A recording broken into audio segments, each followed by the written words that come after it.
Oh, Tucker. Oh, Tucker, why? Why, Tucker? Why? Oh, Tucker, why?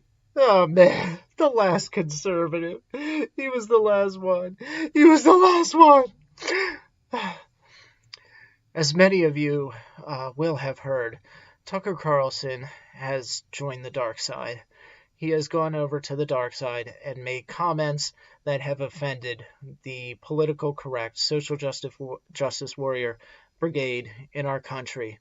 And it is with deep sadness that I totally and completely disown him as a member of our side. I cannot, for the life of me, affiliate myself with a man as repugnant as Tucker Carlson. A man who would go on to a shock jock radio show over 10 years ago and make comments such as he did there. No, I mean, in all reality, I agree fully with Matt Walsh from the Daily Wire, who, upon hearing about this fresh outrage from the left over Tucker Carlson's supposedly horrifying comments, Matt Walsh got on Twitter and tweeted out that to believe even for a second that the left is outraged or saddened or their tears are just entirely soaking their pillows over these comments is just lunacy. Nobody is outraged. Nobody is saddened. Nobody is hurt. Nobody is surprised. And nobody is devastated by this short clip that Media Matters has put out. And if you watch the clip, I am not really defending what Tucker Carlson said in the clip explicitly. I am not going to defend that. I do defend Tucker Carlson's freedom of speech and the right he has to say what he said in the clip. This podcast, as anyone knows who's listened to it for any length of time, is a podcast that was put together to protect free speech. Free speech, which I believe is actually biblical. If you look into the Bible and study the theology of it and the doctrines in it, one of the most important doctrines in the Bible is free will. And free will is the right that God has given all of us to choose right from wrong. Free will was there in the beginning in Genesis at the Garden of Eden when Adam and Eve, our representatives in the garden, were given a moral choice between choosing to eat or not eat the fruit in the garden of that tree, and they chose to do it after being tempted by the devil. Nonetheless, they exercised their free will in choosing sin. This, of course, has plunged us all into despair and death ever since then, so much thanks and gratitude to Adam. But suffice it to say that without free will, there would be no free speech, and I think governments should govern largely in the same manner in which you see that God kind of gives us the ability to choose. I think and I don't mean to go into this at any length, but I think that governments, and I've said this before, but governments should never legislate morality as far as what you believe, what you think, what you say, whether it offends people or no, your religion, your sexuality, all those things, the government has no right to legislate. The only kind of morality that the government can legislate is that which protects its citizens. So as far as things like murder, assault, rape, actions from one citizen takes which directly affect or harm another citizen, that the government should stop. That is its job. That is its sole role. If you actually study the Constitution, you see that the government is there merely to protect its citizens. That's it. Besides that, it really doesn't have a whole lot of purpose. You know, there actually isn't even an income tax in the Constitution if you actually read it. That's neither here nor there. But my point being that for Christians out there who kind of, you know, I do hear a lot of Christians who sort of are back and forth on this issue of free speech, mostly because a lot of the speech that is out there in the culture is anti-Christian. It's not godly. It's sinful. It's profane. It's decadent. It's debauched. It's immoral. It's wrong. on so many levels, and so it's hard not to respond to that side of you that would want to stop it, and instinctively you think, well, if I were king for a day, that side of you starts to kind of talk. um, and but I think you need to kind of cool it with that mentality. That is not biblical. It's not constitutional. There is nowhere in the Bible that says that the government should clamp down and legislate your morality. It's just not there. Everything about the Bible, and the fact that we are free to choose, everything about the Bible affirms that mentality and that idea that we should be able to choose our morality and choose between right and wrong, because one day we will all stand before the throne of God and give an account for every thought, word, and deed. But here on earth, fallible governments are not that final judgment throne, and they should not behave like it either. And they are not God and should not tell us what to think. God is obviously the final arbiter of and representative of justice and morality and peace and mercy and absolute perfection and perfect justice and holiness. Um, and so he's the only one really that has the final right to rule. Christ. Not fallible governments, that are made up by sinful, broken, dishonest, fallible men. Anyway, um, this whole outrage over Tucker Carlson, going back to what Matt Walsh said. Matt Walsh said that there is no way that you can convince him that anyone on the left is outraged over these comments that Media Matters dug up. Um, the the left, according to him, and I fully agree with this, is overjoyed. They couldn't be happier that Tucker Carlson, this video has been kind of splashed together with these clips. Now, what the video is, it's by an organization which I don't know very much about, called Media Matters, and it seems to me that what they do is they take their funding or wherever they get their money, and they pay certain people within their organization to spend countless hours going through people like Tucker Carlson, probably Rush Limbaugh, the Sean Hannitys, Matt Walsh's, the Ben Shapiro's, whoever is relatively of importance within the conservative movement or the religion or Christianity or what have you. They are going to pay people to go through everything you have ever said online or on video or on TV or in a blog, in a book. It does not matter if you said it, wrote it, or thought it in a way that anybody could record it. They are going through it, and they are spending countless hours trying to find things that they can drudge up on you, to destroy you. And that is exactly what this is with Tucker Carlson. These people are not sad. They're not devastated. Nobody's pillow is soaked with tears over what Tucker Carlson said. These people are overjoyed. They could not possibly be any happier that this video has come out. And they are the more crude that Tucker gets in the video, the happier they are. They get off on this kind of thing. This is what the outrage mob gets off on. They don't have children in the traditional way. They get off on this. But the video, I mean, who cares what is in that video? I watched it, and I was totally unimpressed. Tucker Carlson uses the C word. So what? I worked on a construction site for 10 years. You know how many times I heard the C word? Doesn't make it right. But to pretend that he plumbed the depths of some new depravity by using that word is just stupid and dishonest, okay? We can condemn the fact that he used the word without going to his sponsors and trying to boycott him. He also joked around about there was a true story about a female teacher who is middle-aged who had sex with one of her teenage students. Okay, it was a real case, and part of the story was that this teacher had an unusually high amount of sexual encounters with this young teenager. And so Tucker Carlson was joking around with this shock jock. I think his name was Bubba. By the way, this entire video is made up of one interview. They have different clips from the same interview, if I remember. I watched it twice. Again, I was like zoned out through half of it because it was just so boring and unimportant. But he uh, he jokes around with this shock jock host that that this kid should get a medal for endurance or something because of how many times he had sex with the teacher, basically.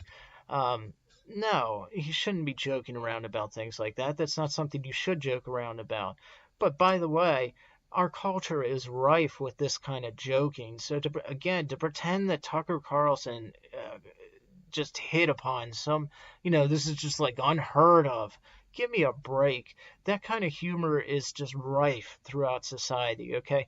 There is this perception in society that if a middle-aged man has sex with a teenage girl, that he's a monster and he should be kept in prison and castrated and never see the light of day or his family or friends ever again. But if a middle-aged female woman, that's redundant. Well, actually, it's not today. Okay? You can never be too sure. But if a female woman teacher has sex with a teenage student, a boy, that boy is looked upon as a hero. We joke, not we as in me, but a lot of guys and a lot of people will joke around that, I wish I was so lucky to have some hot looking teacher hit on me and try to have sex with me when I was in high school. People joke about this kind of stuff all the time. I heard it all the time when I was at work, just everywhere. This is not new, okay? As the Bible says, there is nothing new under the sun. Okay, so we can condemn it, but please spare me your fake outrage like you've never heard this before or you've never joked in a like manner. Okay, we've all done it. Not defending it, but let's just tone down the outrage a good bit. And to go to his sponsors, for goodness sakes, that is not sexist. He's not defending rape. Are you kidding me? Okay, it's a joke, and let's face it.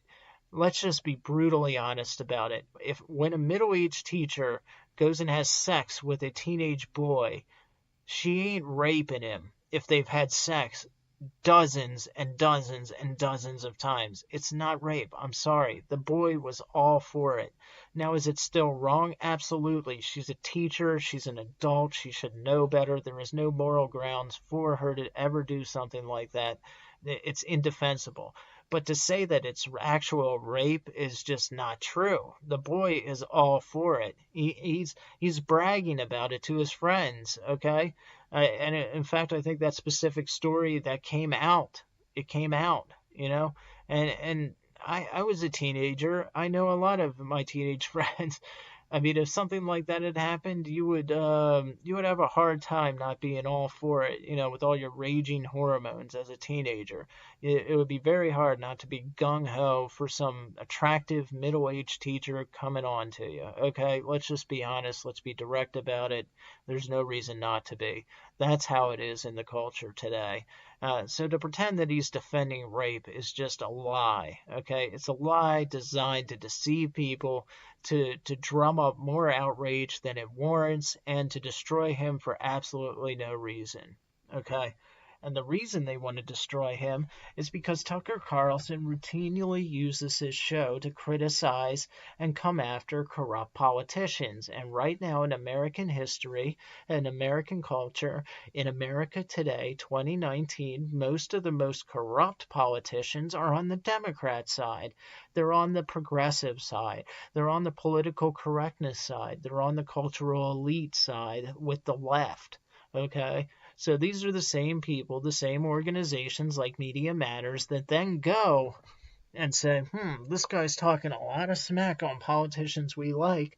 Let's get him kicked off the air. Let's spend countless hours looking for an interview, no matter what the context, no matter who it is with, whether it's a shock jock or a priest. Let's just find it, twist it to say whatever we want it to say that might outrage and upset his sponsors so that it would be morally indefensible to stick with him, and let's ruin this guy so he can't talk any more smack or expose any more of our politicians. That's exactly what they're doing. And anyone who thinks this is genuine just hasn't been paying attention. Okay, the media is done as far as like their credibility. It's over. The ship left. You guys are done. You have nothing left. No cards, nothing.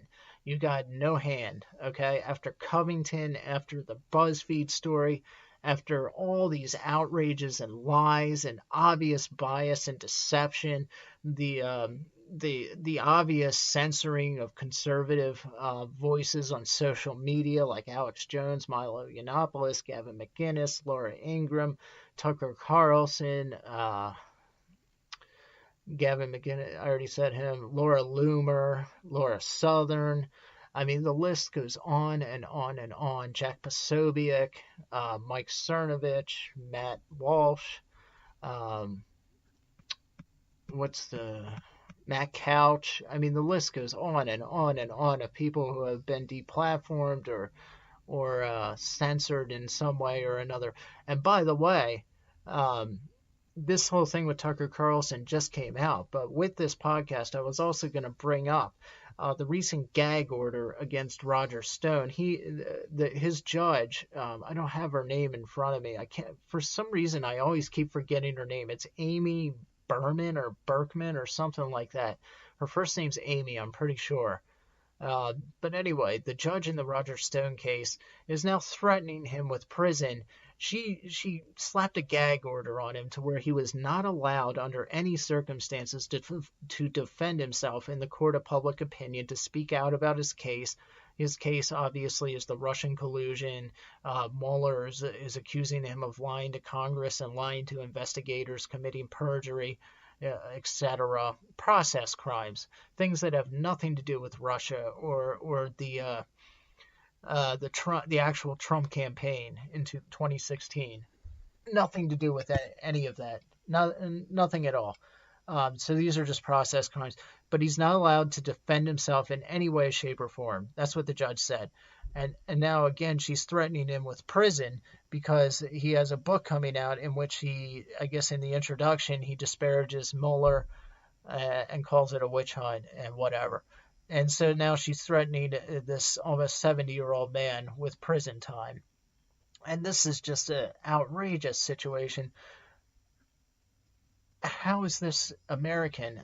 How we are guaranteed our First Amendment rights of free speech. How can a judge slap any kind of gag order on you and tell you you can't defend yourself at all with your speech? I mean, that flies in the face of everything our country stands on. She should be removed as a judge. She should not be allowed to ever preside over any court case ever again. She should be working at McDonald's for the rest of her life. That is an absolute disgrace. She should be flogged. I mean, it is totally disgusting. It makes my blood boil. You know, the whole thing does. The way she was yelling at him. I read a couple of the articles. She was very condescending towards him in regards to some of the things he has every right to criticize Mueller, whether he's right or wrong, whether he helped Russia or not, whether he lied to Mueller or not. He has every right to defend himself in the court of public opinion. That's what our free speech is all about. His entire means of livelihood has been destroyed by this case against him, and he has no way to fight back. I mean, that's absolutely disgusting. It's an outrage. That is an actual outrage, not this crap with Tucker Carlson. Instead, real outrages like what's happening with Roger Stone just get totally ignored. There's also a pretty sickening and scary case going on over in France, over in Europe. The leader of I think the Conservative Party over in France, Marine Le Pen, who ran against Macron and lost, is now being charged. At a certain point, she had shared photos of an ISIS attack, and she did this because I guess she had accused the press of trying to downplay the horrors, I guess, of a Muslim extremist attacks in France.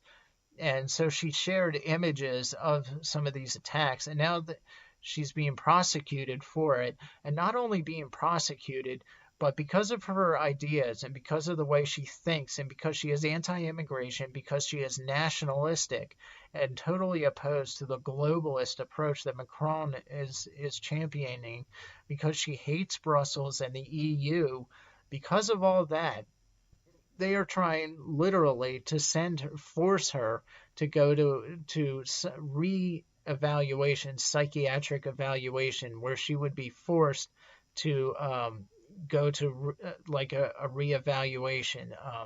I don't know the details of it, but she's outraged by it.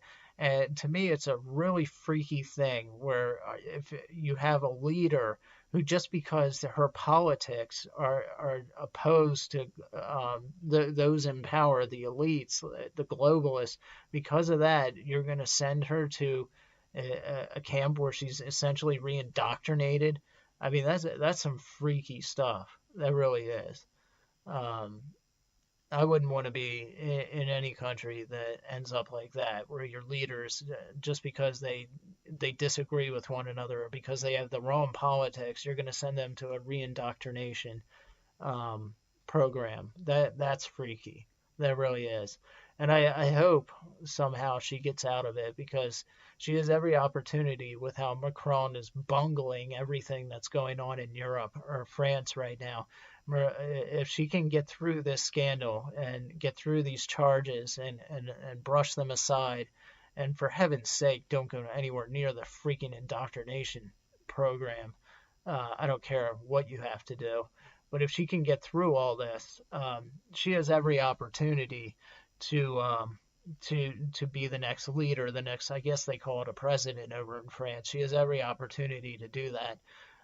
And she would definitely work in tandem, in unison with Nigel Farage and some of the others, Viktor Orban and Matteo Salvini in Italy, and Viktor Orban in Hungary, and Nigel Farage in the UK, with helping to bring the EU and Brussels down, crumbling down where they deserve, and guys like Juncker and some of the others could potentially actually be charged. With what, I don't know, but let's hope and pray that there's something they can be charged with. But anyway, all is not lost. All is not lost. If any of you remember real outrage, things that it's hard to know what the difference between fake outrage and real outrage is, but I want to remind you of real outrage embodied in the person of Ilhan Omar. You will remember her as the burqa-wearing Muslim congresswoman who was somehow elected into a representative position. But speaking of outrage, she has actually made comments worthy of it, particularly her anti-Semitic remarks, many of them being on the same level as those made by that freak Louis Farrakhan, who said he was not anti-Semite but anti-termite. Ilhan Omar has made comments basically this on the same level as that. I don't think they're as bad. Other people do, but I'm not Jewish, so it's hard to say.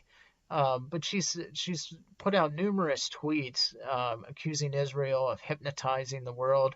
There were a couple remarks that were proven to be dog whistles, literal. How do I put it? Like genuinely comments made by racist and Nazi groups that she used word for word, like catchphrases that these racist groups use that she used in her tweets. And Nancy Pelosi's assertion that Ilhan Omar does not know of which she speaks, that this is all much ado about nothing, because Ilhan Omar isn't as familiar with the English language, so she doesn't know the weight of her words. She doesn't know what she's actually saying. That is absolutely stupid. And I mean, come on, Nancy Pelosi at this point, you need a bucket at her feet just to catch all the drool. She's a quivering bowl of Jell-O at this point. So who can believe it? And she's presiding over a party over which she has absolutely no control. So she's not presiding over anything, really. She's a token figure. If you want to know who the leader of that party is, you look to the progressives, Ilhan Omar, Alexandria Ocasio-Cortez, who is Socrates and Plato with boobs and an estrogen overload. And who's the other one? The one, Talib something or another, the one who got into office and said, and on the very first day in office said, of Trump, she said, we're going to impeach that mother effer. Talk about real outrage. But anyway, getting back to Ilhan Omar, I have something for you which may be of a little surprise. If you looked at the title of the podcast, you'll see it on there. But the Democrat Party has done what they could to brush over Ilhan Omar's anti-Jewish, anti-Semitic remarks. They have done what they could to push them aside and make light of them and suggest that she didn't know of which she spoke. Nobody really believes that, but this is their position. This is Nancy Pelosi, the quivering bowl of Jello's position. But before they came to this position, before they decided that they were going to defend Ilhan Omar herself had actually written a letter. She decided, well, I have these tweets out here, and they're certainly anti-Jewish, anti-Semitic. I'm a racist. I know it. I'm just. I was in her mind for a little while, so just bear with me. I was there. So this was her thought process. She's like, I know I'm a dirty racist, and I don't know if my party is going to defend me, so I got to write a letter and put it out there kind of explaining from whence I came. I got to give a full account of myself and what I believe. So she wrote this letter kind of explaining where she stands with the Jews. And it was never supposed to be put out there. Obviously, the Democrat Party squashed it. They said, no, you're not putting that out there. Are you crazy? We're just going to defend you. We're Democrats. We're progressives. The media's on our side. Believe me, this will blow over. Ilhan, just shut up, play your part, and you'll do fine. And so she did. But this letter I got a hold of, and they don't know that. So this is the first time that it'll actually be read in public. It'll probably be the first time that it's actually been read in its entirety by anybody, including Ilhan Omar, who can barely speak the English language at even a rudimentary level, elementary level whatsoever. My 3-year-old only knows a couple words, and he can communicate better than she can.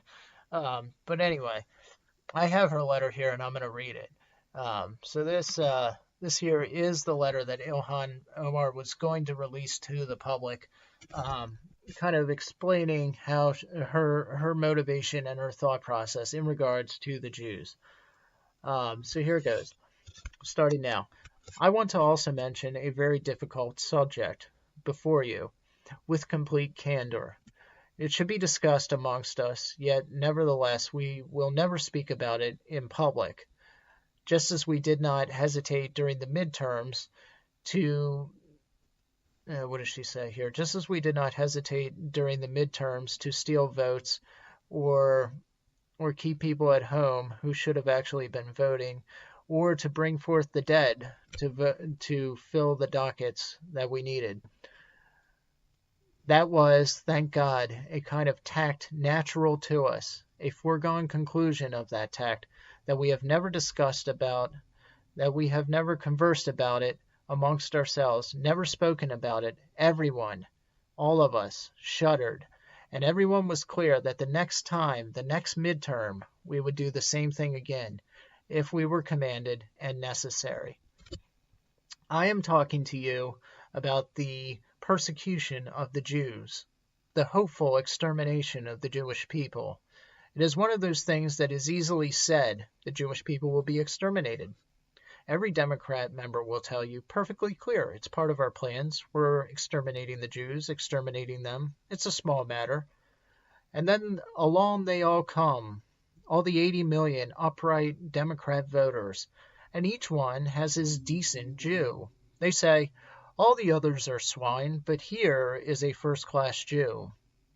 And none of them has seen it. None of them has endured it.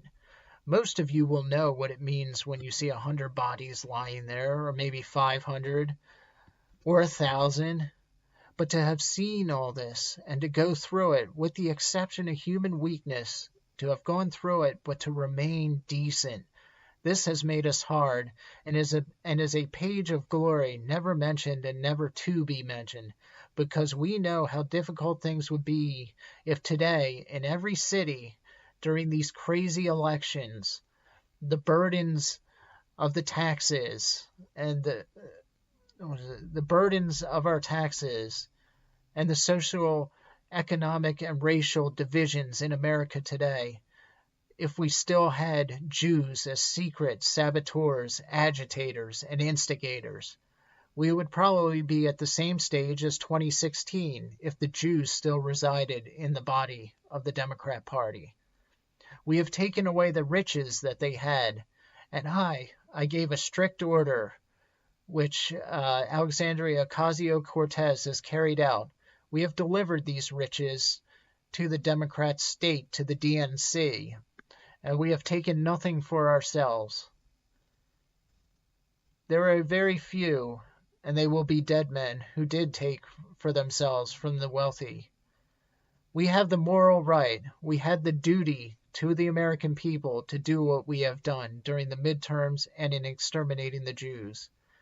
We, however, do not have the right to enrich ourselves with even one fur, with even $1, with even one cigarette, with even one watch, with anything. That we do not have, because we don't want it. At the end of all this, we don't want to get sick and die from the same disease that we have exterminated. I will never see it happen that even one bit of putrefaction comes in contact with us or takes root in us. On the contrary, where it might try to take root, we will burn it out together.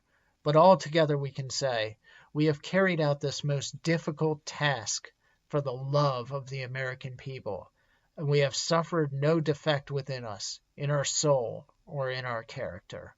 Thank you, and may God bless the United States of America. So that was her letter. I don't really know what to make of it. I think it kind of gives us a hint, I guess, of something going on within the Democrat Party. Maybe they want to exterminate the Jews. I don't know. I really can't. What is she talking about? Exterminated? And then she's talking about maybe, some of these Democrat voters might know a couple decent Jews, but they're not really decent. I don't know what she's talking about there. You can judge the letter on its own merits. Yeah. But I think there's a lot there that I think she needs serious help, and she should not be in office. That's for sure, because this is pretty crazy, and it is a good thing that it finally fell into the hands of the public, because otherwise, whatever it is that she's talking about in that letter would still go on without anyone attempting to stop it, to say the least. To speak nothing of bringing her up on charges and the rest of the Democrat Party. Crazy letter. I wonder where it came from. I will give the first person who finds out a $15 gift certificate to the Outback, and you have my word on that. You can email me at roadnottaken04@juno.com, but the first person who can find where I got this letter from or what the letter is, I will give a $15 gift certificate to the Outback or Olive Garden, whichever one you want. Tell me in the email.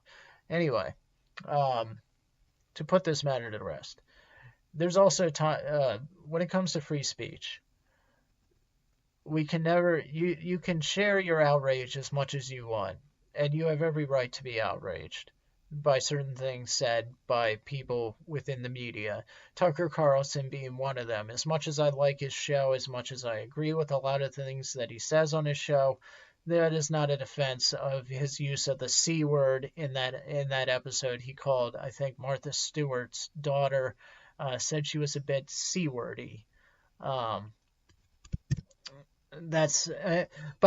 in his defense, and it's not much of a defense, he used it after the interviewer, I think his name was Bubba something or another, had first said that she was the C word, and then asked Tucker, do you think she was a bit C-wordy? And Tucker then said, yes, I think she was. So he was kind of egged on to it. That doesn't justify it by any means. You have every right to be defended. And if, by the way, if because of those comments you can't bring yourself to watch his show anymore, by all means go ahead. It's a free country. You have every right to reject him at this point. But to pretend to be outraged when we are so morally desensitized in this country to any kind of remarks along that lines, I think is just disingenuous and dishonest. And we should all just be honest about the fact that this is par for the course now, as morally depraved as it is. And we need to take on the whole culture. We need to take on both sides, and we need to look within ourselves and be honest about the fact that many of us have made the very same jokes, just not in public, and we haven't been caught. We haven't been recorded and caught and had it broadcast across the country.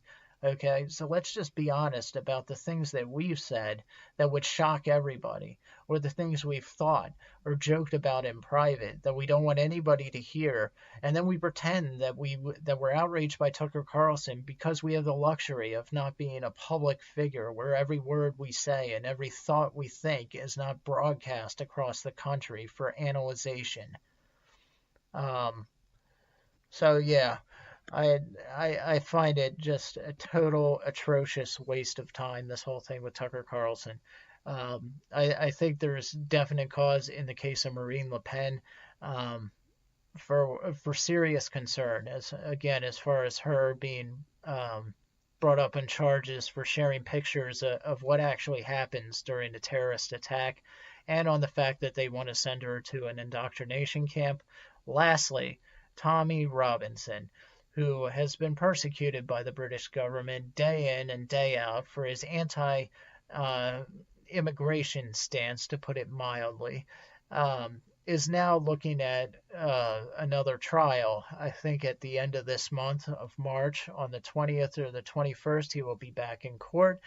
And this is on the same trumped up charges of, again, just like Roger Stone, who I was talking about earlier, in England, the whole gag order issue is actually legitimized. It is actually legal. Their constitution allows for it. Indeed, it commands for it, that during an important trial, important court cases and important trials, that the media and journalists may not speak on that issue in order to not sway the jury. I don't agree with it whatsoever, but those are their laws over in the UK, and Tommy Robinson was actually well aware of them. Now, the whole issue was over, I think, the Leeds court case where there was these Islamic gangs, rape gangs, that were raping women around Rotherham, and I forget the other territory, Rotherham being one of them, the most notorious areas with the most victims, I think, if I remember right.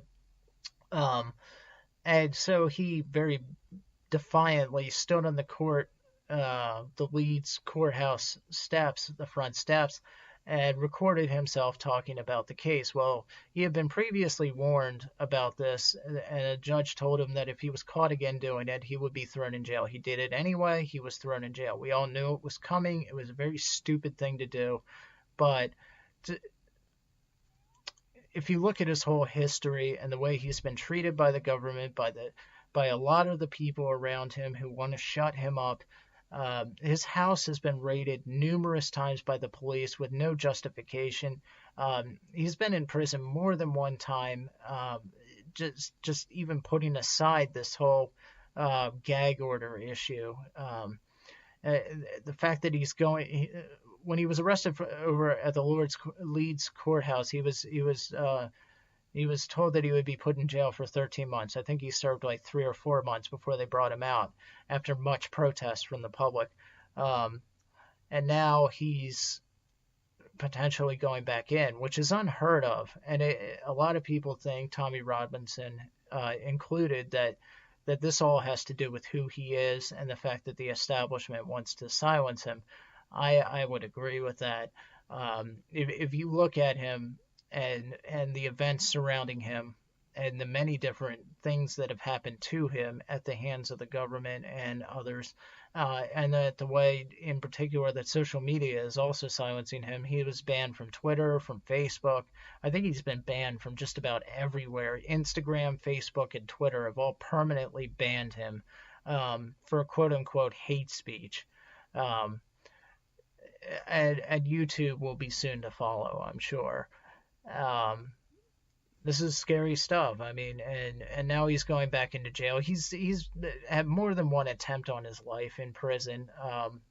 It's like playing Russian roulette to put him in prison. When he was in prison after the Leeds courthouse, I think he was in solitary confinement, if I remember right, for almost the entire duration of his stay. But that didn't stop them from hurling fecal matter and piss through the bars of his cell. As apparently the inmates had to pass by his cell in order to from going out into the yard back to their cells, and they would hurl crap and piss through the bars at him where he was staying. Previously, before when he was in jail, he had been attacked by I think several Muslims at one time, inmates, and they kicked all his teeth out and tried to kill him. So it is like playing Russian roulette every time he goes into prison, and they know that. And the more cynical side of me says that there's probably those within power that would rather see him dead anyway. That's just. One time, I did a podcast on this, I think called Tommy Robinson Stands for Us or something like that. And one of the very first things I said in the podcast episode was that I thought that, he might die in prison. This is when he was arrested after the Leeds courthouse. And somebody left a review on YouTube saying that, that was a cheap thing to say, and that I was just trying to be over dramatic. But anybody that knows anything about what's going on with Tommy Robinson, I think would agree with me that there is every reason to think that every time he goes into prison, he may not come back out on the other end of that alive. I think most people would agree with me on that. I've read articles by Milo, Katie Hopkins, and others who have said the exact same thing. Anybody familiar with it would certainly agree. So we'll have to keep our eye on that. That's certainly going to be a very high profile court appearance, that's for sure, because he has millions of followers within the UK who are passionately devoted to him, even though his way of speaking out to them has been severely limited because he's been banned from Facebook and Twitter and all the rest.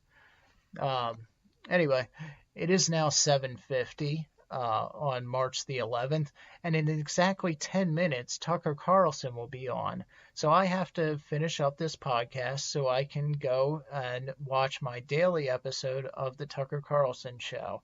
I can't miss it. I watch him every night, and I'm very interested to see what he may say about these ridiculous statements. By the way, I was very proud of him for when Media Matters released this video and all this outrage was starting to explode.